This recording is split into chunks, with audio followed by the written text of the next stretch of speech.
Hey guys, Big Al here. So hunting season is just around the corner. I've got my bow all ready, practiced a lot this summer, and got my arrows built, and I got my broadhead chosen for this year's hunt. This year I'm going to be using a Bear razor head stainless steel. I'm also probably going to use the regular steel ones as well. I have them, so, and I only have 4 of these stainless ones, so once I get a few deer down with these, I'll test the other ones. They should perform relatively similar. These are a little harder and probably slightly more durable. They are a, unscrew it here, 2-blade broadhead. They are, it's not completely a one-piece design. The 2 blades are a one-piece design, but the ferrule that goes into where the threads are is not the same piece as the stainless steel blades. However, both are relatively thick. The blade is decently thick, and it is a lot better than a lot of placeable blade, fixed blade broadheads out there right now. And it is of decent weight. It's 135 grains. So it's not the most robust thing, but it's a lot better than what I could be using. I had been using a like a Muzzy 4-blade and then a Muzzy Trocar, and those performed great, penetrated great, broke some bone even, but not the best. I had to replace the blades afterwards, and I like resharpening these. They get insanely sharp. And it's another thing I can control, just like this arrow, this combo right here with this blade, 135 grains, and this arrow is 550 grains, 555 grains, and it has very high FOC. I think it's around 26. The regular steel versions are 150 grains, so they're a little heavier. So it's either 25 or 26% FOC. So it's pretty stout front on this. So it's definitely got some penetration abilities.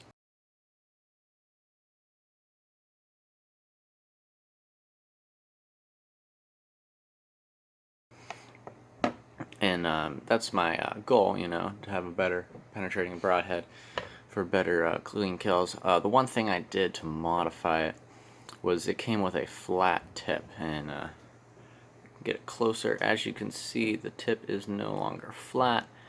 I filed it into a point, sharpened it slightly just to get enough, but I didn't want it too sharp and too flat of a bevel, because it needs to be able to penetrate a bone.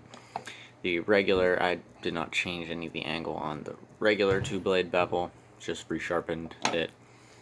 And I did not resharpen all of these because I'm still practicing using them. I will resharpen them right before I start hunting, and they can get very sharp.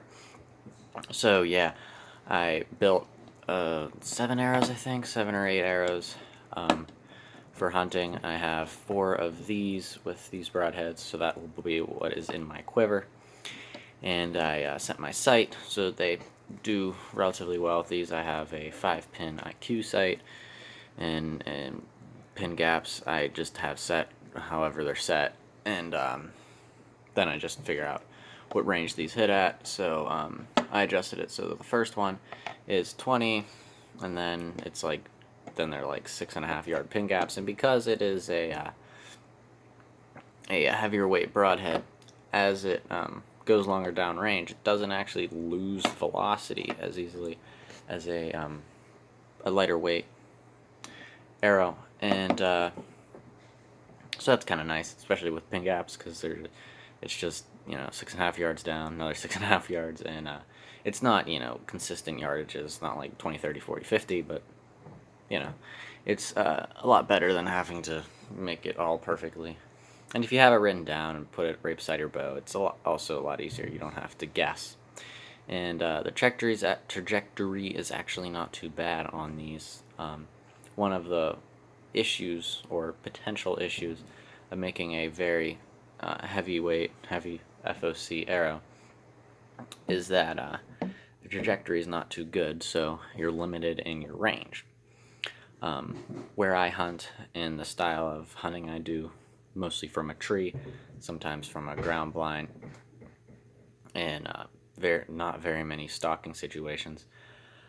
My shots have really presented 40 yards and in, with most of them being under 30.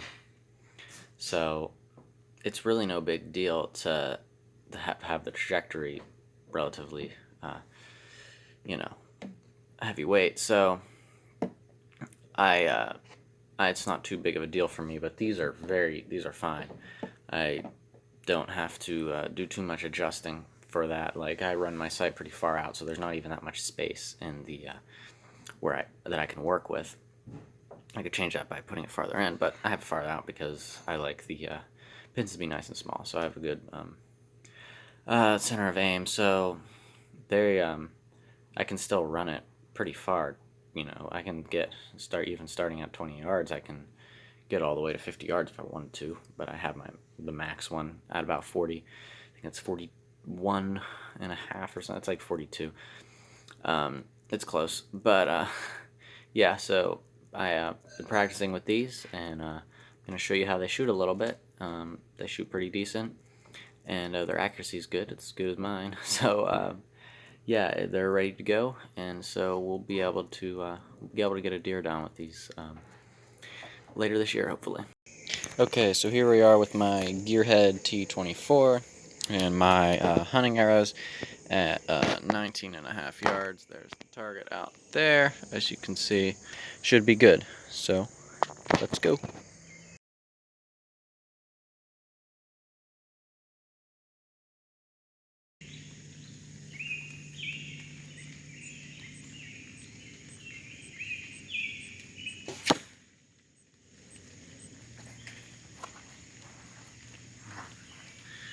So as you can see, we had a pretty decent hit here. It's right in the red dot I have on here. Dropped my arm a little bit, but that's it's standard. So got a good accuracy at there from 20 yards. Now we're gonna move back.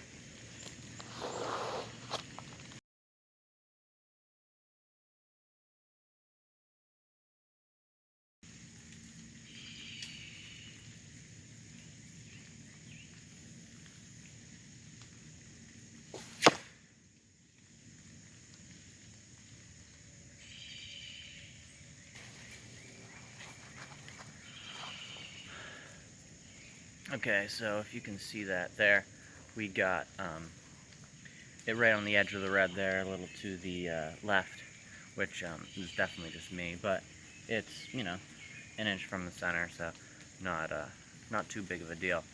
That was at 27 and a half yards, so it's about 28 yards for my second pin, turns out. So we'll move back again and shoot from there.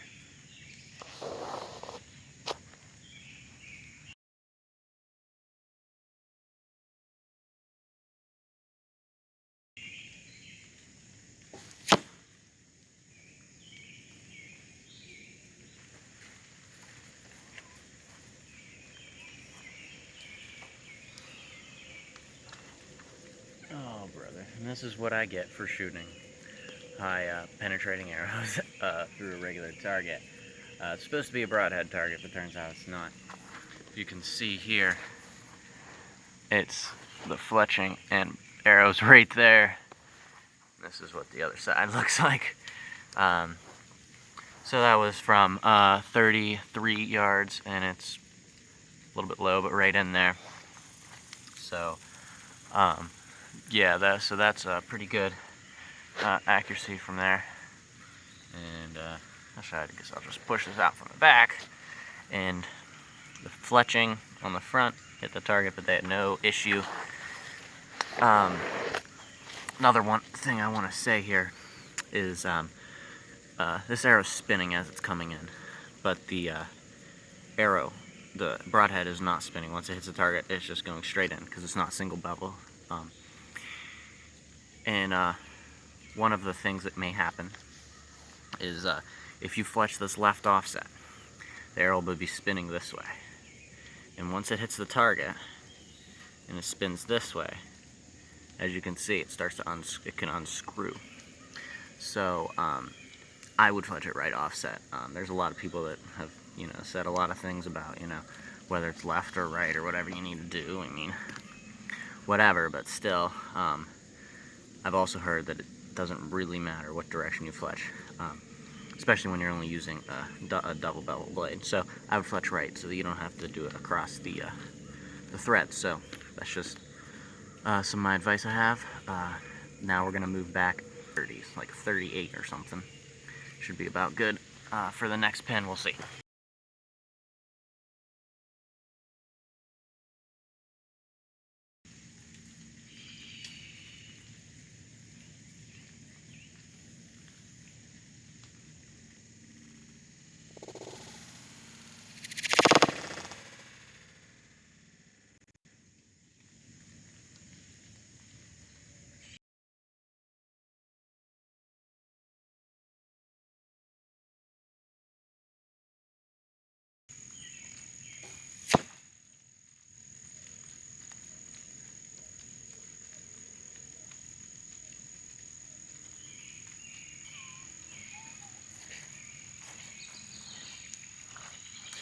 Okay, so here we go. Our last shot is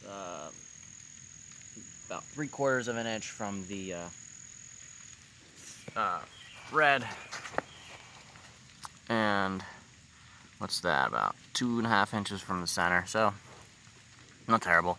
That's at that was 42.5-ish, and my pin float was decent. So I'm guessing it is a little high. Like it's gonna be a little high every time I shoot that. So. Expect about 43 yards, not quite, from that last pin. So the accuracy is pretty good here.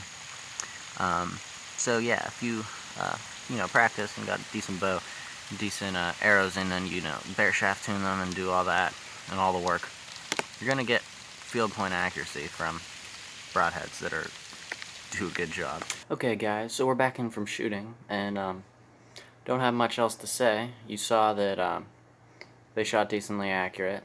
I mean, with this bow and the stabilizer weight I have on it and the way I can shoot it, that's something that's very reassuring, to be able to shoot as good at the broadheads that you're going to shoot deer with, to be able to shoot as good as you can, and they're going to perform well because put in the effort of having a lot of FOC, put a nice broadhead on it, you're gonna get good performance, and you know that it's stable because of the fletching.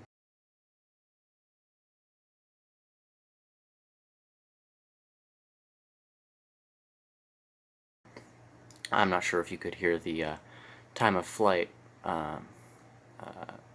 during the when I was shooting the target, but you may have been able to hear the time of flight, and it's not too bad for. I'm shooting 60 pounds at a 28-inch draw, and these are 550 grain arrows. It's not too bad. Like they're gonna work what they're doing, and their time of flight isn't too bad from 40 yards. And definitely from the closer ranges, it's perfectly fine.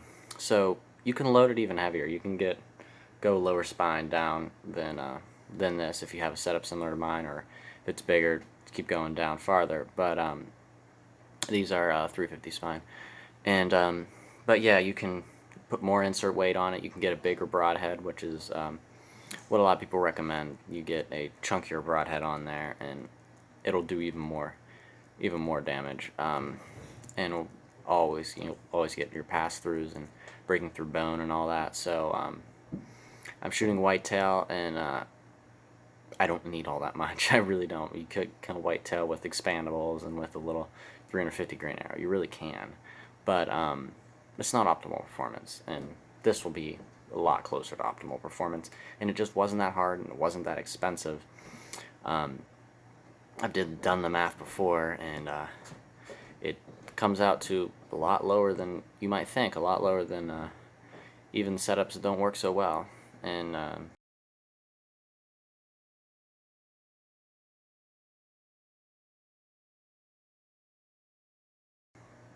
it's something that's fun to do, and it doesn't be all that expensive. So yeah, these are going to be going in the deer woods soon. All they need to be is sharp now. I'm going to sharpen them up a little bit, get them shaving sharp, and so that they will cut right through the deer and do as much damage as they can. So yeah, this is it's a project that I enjoy doing, and I recommend that you guys that are hunters, that are definitely or they're bow hunters, that you can do this. So yeah, I recommend doing this because when we hunt, we want to be ethical and we want to treat the animal with respect they deserve. And we get the opportunity to hunt them. It's not guaranteed to us. So if we're going to make the shots, we're gonna, do our part. We're gonna try to make sure we're calm enough to take a good shot. And if it doesn't present itself, it's then we don't shoot. But what these arrows let us do, and what good setups let us do, is just to limit the variables. You know that this arrow is going to be able to penetrate from whatever angle you shoot the deer at. But if you shoot from a good angle, you won't really have to worry about penetration, whether you have these or not. But when you have these, you know that they can. So to have that peace of mind that you're not guessing and you're not chasing deer all over the place, because that's another thing that happens. You try to shoot deer farther back because you don't want to hit more bone. You're going to be chasing them around, and that's a stressful time, and sometimes it doesn't end out good. Sometimes you lose the deer, and that's pretty upsetting, and it doesn't have to be that way. It really doesn't. You should always take good shots. You should always practice, but a lot of it comes down to the equipment and the effort you put into making it work well. So that's all I have for today. I hope you guys have enjoyed this arrow building series, and I hope you've learned some things from it. I'm really excited to hunt with these, and yeah, so we'll see you later, and thanks for watching.